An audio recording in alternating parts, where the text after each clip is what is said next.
Hello there, good morning, and welcome back to the Football Tribe YouTube channel. Thank you for tuning in from wherever it is that you're watching or listening this from. I hope you had a wonderful week of sporting action, among other things. Welcome back from the European competitions that transferred in the midweek. That welcome, as we saw, the UEFA Champions League welcome back Newcastle for the first time in 20 years, as well as Arsenal for the first time since the 2016-2017 season, in a competition where Manchester United threatened Bayern Munich's title credentials while defending champions Manchester City were triumphant. Welcome back from that action in the Europa League that saw Brighton stumble while West Ham and Liverpool were triumphant. And on the other side, in the UEFA Europa Conference League, Aston Villa did stumble. But back in the Champions League, debutants Union Berlin from Germany almost surprised Real Madrid. But thanks to Jude Bellingham, they managed to overcome that with a 1-0 victory. Let's dive into all it with the preview for matchday 6 of the Premier League action.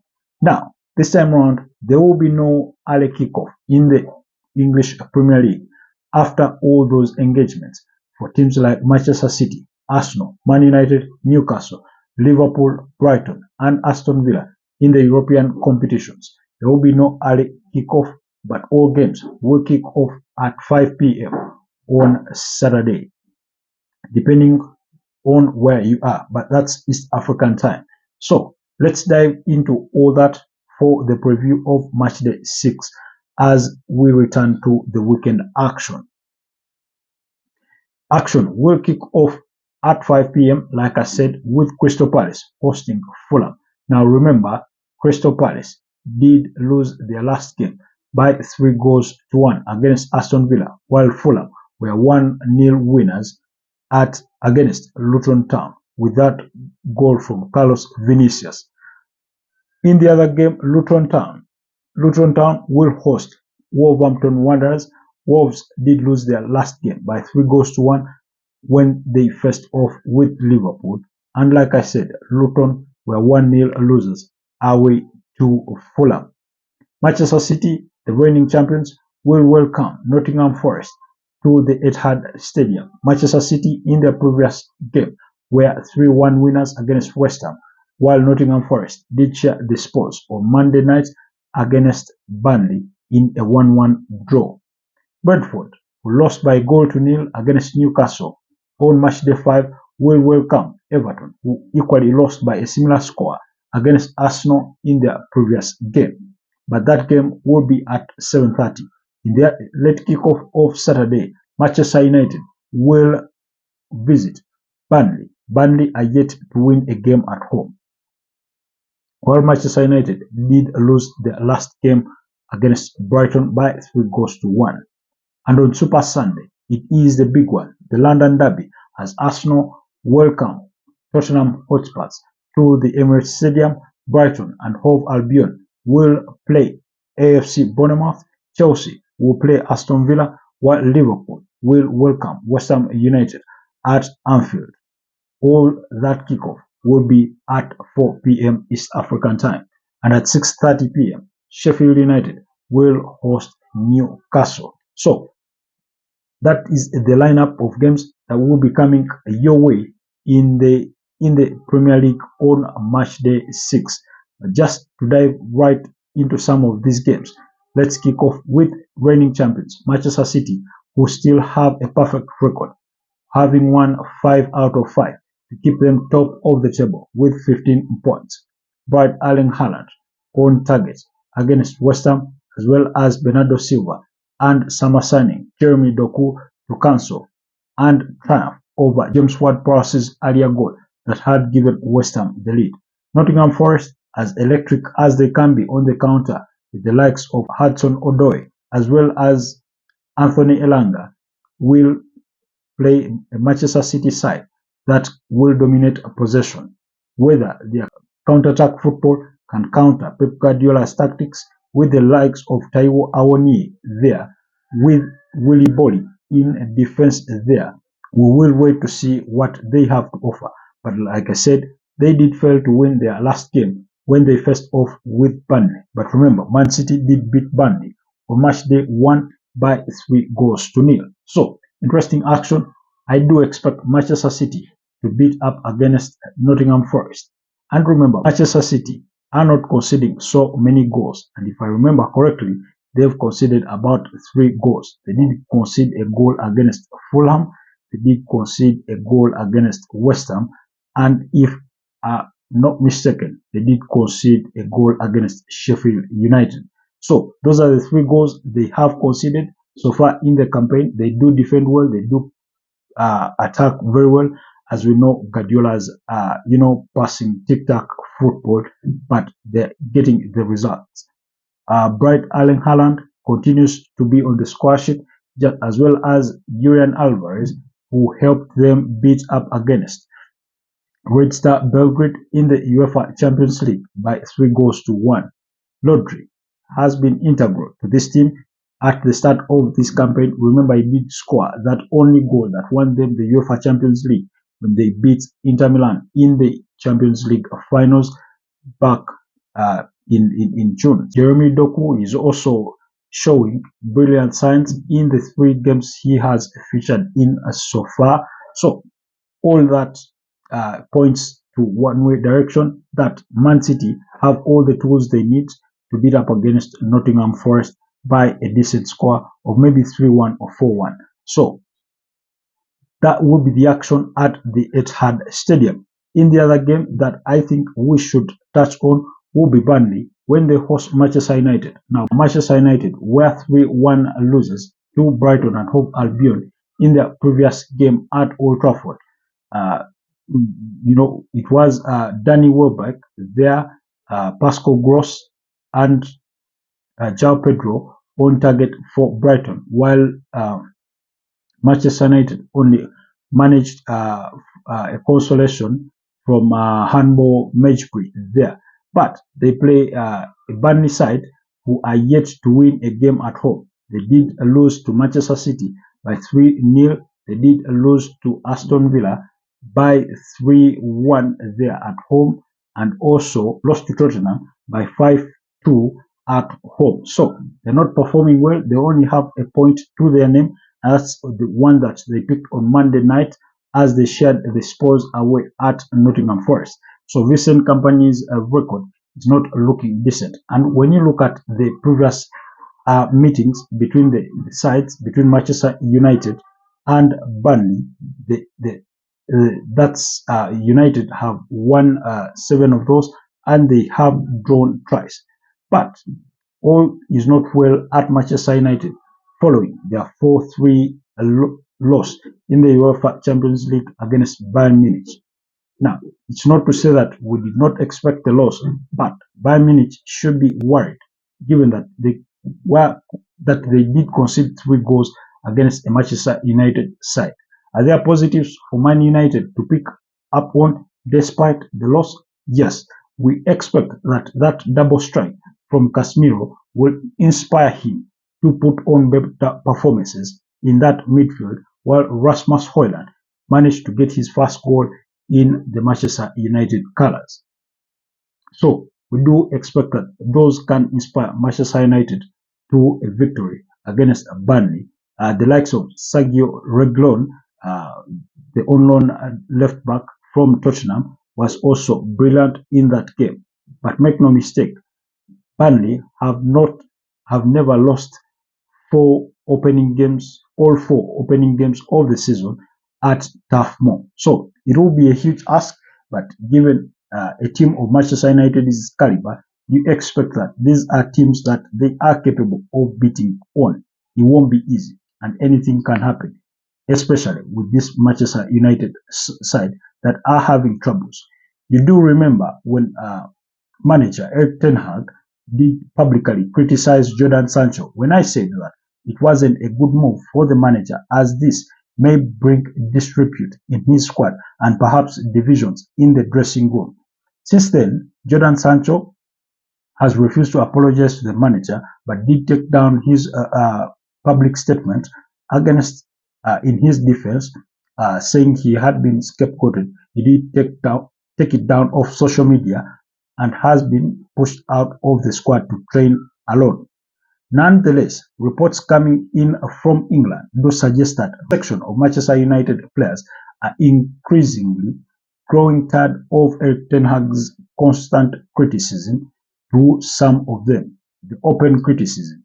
It is reported that ten Hag could have favorites in his dressing room for who he normally does not criticize. So, we won't read too much into it, but do not be surprised if divisions begin coming up in that Manchester United dressing room because of that open criticism that dates back with Jordan Sancho. Remember, the first case scenario was that, sort of fight with Cristiano Ronaldo before he eventually left early on into Erik ten Hag's United career. But we hope they can put all that baggage aside and give us a good game of football at Turf Moor in that late kick-off on Saturday at 10 p.m. Look out for all that action. I'm really torn on this one, but given the amount of pressure that I think United find themselves under, I will favor them. I'll give them a 55% chance of winning this one versus a 45% chance for Burnley. So I wouldn't be surprised if they manage to nick a 2-1 win at Turf Moor.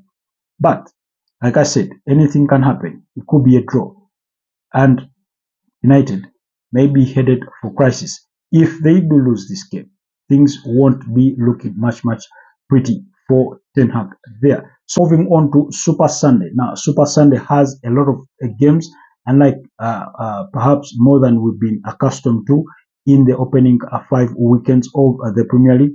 Like I mentioned, Arsenal do host Tottenham. Brighton are at home against Bournemouth, while Chelsea play Aston Villa. Now, Bournemouth come into this game on the back of a goalless draw against Chelsea, while Brighton come into the game on the back of a loss to AEK Athens in the UEFA Europa League. They did lose that game on Thursday, and manager De Zerbi did say that they have to do better. But in the Premier League, they've been one of the better performers, winning 4 out of the opening 5 games.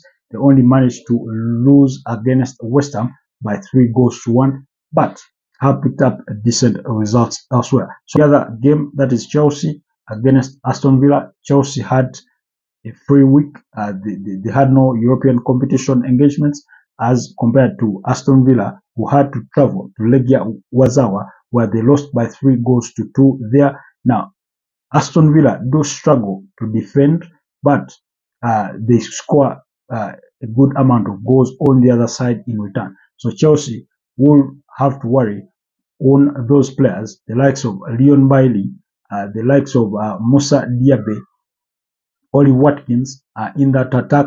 Douglas Luiz has been quite sensational in that midfield. He scored a couple of goals, some of them or most of them being penalties. So Chelsea should be worried of some of those attackers from Aston Villa. Now, Chelsea, it is hard to gauge what side of Chelsea will come up. We are yet to see the brightness of Chelsea. We are yet to see that Pochettino ball from this Chelsea side. Like I said, the last game was a goalless draw against AFC Bournemouth. It is not to say that it was without their chances, but they couldn't manage to find a breakthrough. So it's really hard to say, despite all the players that they have at their disposal. It is also reported that Moises Caicedo did return to training, and so he could be available for selection for Mauricio Pochettino to do feature in that midfield alongside Enzo Fernandez, among others. So Nicholas Jackson will have to do better as compared to his last games, while Raheem Sterling needs to get sharp. Conor Gallagher has been wearing that armband, but we hope all the childhood butterflies of wearing that armband should have gone away by now and tried to guide his team to some sort of victory. So Chelsea, we have 5 points after two draws. That's against Liverpool and against Bournemouth, and their victory against Luton Town, while the others have been losses. So they'll hope to amend that and perhaps pick a decent result. It could be a draw, this one, but you could be a part of you could be worried for Chelsea as they've not looked pretty decent. Then the other game, still at 4 p.m., we'll see Liverpool take on or welcome West Ham United. The West Ham, in particular, manager David Moyes, his side is not good at beating up against the big teams, but they did beat up against Chelsea by 3-1 earlier in the season. Now, in all four of Liverpool's last games, they have conceded first, including their 3-1 victory against Lask in the UEFA Europa League on Thursday. They did concede first, but managed to come back and win it by 3-1. Darwin Núñez scoring a penalty in that one, while Luis Diaz was the other on target, as well as Mo Salah, who came off the bench to score. Darwin Núñez providing that assist, while for Luis Diaz's goal, it was Ryan Gravenberch who provided the assist there. So the Liverpool have been putting up decent results in the Premier League slowly by slowly. They've sort of gone unnoticed, but they are putting points on board. They did beat up against Wolves by 3-1 in their previous game, and they have beaten up against the likes of AFC Bournemouth by 3-1, among other teams. I think the other was Aston Villa, still 3-1. So Jurgen Klopp, I'm sure, can inspire his side to another decent result against West Ham United on match day 6. And in the late kickoff, it will be Sheffield United against Newcastle. Now, Newcastle, although they were 1-0 winners, thanks to that penalty by Callum Wilson in the 65th minute against Brentford on match day 5, they didn't look pretty well. So Brentford could have gone on to get a decent result in that game, but eventually Newcastle did win it. Sheffield United are having their struggles. They are yet to win a game of football, so you fancy Newcastle with the inspiration of that goalless draw against AC Milan in the Champions League on Tuesday night to inspire them to a decent result against the newly promoted side in Sheffield United to win that game. So, but the big one for Super Sunday is Arsenal hosting Tottenham Hotspurs. Both sides are on good form.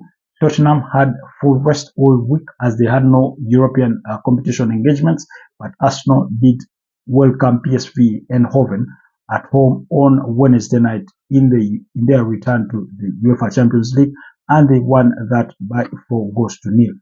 Bukayo Saka, Leandro Trossard, Gabriel Jesus, and Martin Odegaard were the names on that score sheet. But brilliant performances from all four of those players, as well as the likes of Declan Rice, Pablo Vieira when he came on there, Emil Smith-Rowe did come on, Reece Nelson did come on in that game. But both sides are in decent form and have won 4 out of their opening 5 Premier League games and have drawn 1 apiece. Tottenham did draw 2-2 against Brentford on match day 1, while Arsenal did draw 2-2 against Fulham. That was on match day 3. They've since gone on to beat up against Manchester United by 3-1 and a 1-0 victory against Everton over last weekend. Tottenham did struggle but managed to beat Sheffield United by 2-1.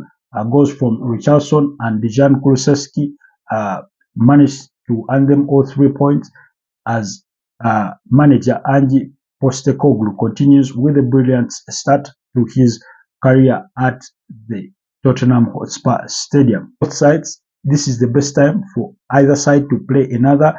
Arsenal did win the last season. They did beat Tottenham home and away. That was 3-1 at the Emirates, and by 2-0 at the Tottenham Hotspur Stadium. But when you look back in the last 5 fixtures, when Arsenal have hosted Tottenham in the Emirates, Arsenal have won 4 of those, and they have drawn 1 in a 2-2 draw. So it's the North London derby. It promises a lot to offer between the two sides. Tottenham stars, the likes of James Maddison, Son Min, the captain there, are all in great form. He did score a hat-trick in their trip to Burnley in that 5-2 victory. So he's in great form there as he's inspiring his side to victory. So both sides have 13 points so far out of the 5 games played. Now, this will be the game that they seek to separate each other's not just positions but powers so far in this campaign. Tottenham are above Arsenal with a better goal difference of +8, while Arsenal have a +5 goal difference there. Now, also Arsenal, despite the recent changes in the goalkeeping division there, with David Raya coming in for Aaron Ramsdale, they've had 2 clean sheets, so it has been fairly decent. Although in those 2 games, I could argue that David Raya has not been well tested. We'll see. We expect him to be tested against this Tottenham side that is high flying. The midfielder Pape Matsa has been so good in that midfield, alongside Jovis Bissouma, the midfielder, the holding midfielder that they did sign from Brighton and Hove Albion last season, but won. So, two brilliant sides do meet, but Arsenal being at home, and what that fixture means to the 2 sides, I think Arsenal do have the edge in this one, going by recent results and the momentum they built for themselves there, especially that, Champions League victory, I think, would be very inspiring for them. A well-rested Tottenham could also be a huge threat, but we will trust that Arsenal back 4 to keep them at bay. William Saliba has had a great start to the season, as well as Gabriel Magalhaes since returning to the starting 11, having not started the first 3 games of the season. Zinchenko is back at left back, right back Ben White, while Takehiro Tomiyasu is available to be selected. In midfield, in the absence of Thomas Partey, Declan Rice has been making things happen. They've hardly missed Thomas Partey alongside Martin Odegaard. In some cases, it's been Kai Havertz, but on other occasions, it has been Pablo Vieira pulling the strings. He did start that midweek game as it was Kai Havertz that started. So we do not know whether Mikel Arteta will slot in Kai Havertz or he will go with the choice of Pablo Vieira. But whatever the case is, Gabriel Jesus is back up front. I think he managed to get about 60 minutes in that Champions League game where he did score. Bukayo Saka is available for selection, while Leandro Trossard, who was a first half substitute in their 1-0 victory, where he scored away at Everton, following that injury for Martinelli, he has equally been good. He has since scored 2 and created 1. So, big performances from all those players who can all be a threat to the Tottenham side. Now, the other side, Tottenham, Christian Romero has been good in defense, as well as their goalkeeper Vicario. I think they've really performed well. So all sides do have the tools to put one another to a test, but I do think Arsenal have the advantage in this one. So that's all the action that will be coming your way. Maybe to remind you just a little bit, the table standings, it's Man City leading the pack with 15 points, Tottenham in second, 13 points, followed by Liverpool in third at 13 points, Arsenal 13 points in fourth, Brighton fifth with 12 points, West Ham 10 points. Remember, West Ham do visit Anfield to play Liverpool, who are in third place. West Ham were 3-1 winners against TSC Boca Topola there in the Europa League on Thursday. In seventh is Aston Villa with 9 points. Nottingham Forest as well as Crystal Palace and Fulham do follow in 8th, 9th and 10th places respectively with 7 points apiece. In 11th place is Brentford, Newcastle following 12th, Manchester United in 13th. All those have 6 points, while Chelsea with their 5 points are 14th on the table, followed by AFC Bournemouth who have 3 points. Wolves in 16th, Sheffield United in 17th, Everton, Burnley and Luton Town complete the table of 20 there. So that will be the action you should expect to come your way this weekend. Keep your eyes glued on your screens. DSTV do have an offer this weekend. If you're a GoTV person, with a package of GoTV Plus, you'll have access to all Premier League games this weekend. That's for those subscribers, and all DSTV, I think, subscribers will have open access to all matches this weekend, as they hope to entice you into buying those better subscriptions so that you can enjoy the Premier League in full. So that's it for match day 6. Keep it locked on the channel. Do not forget to like, comment, share and subscribe and turn on your notifications. And I'll see you next time. Stay blessed.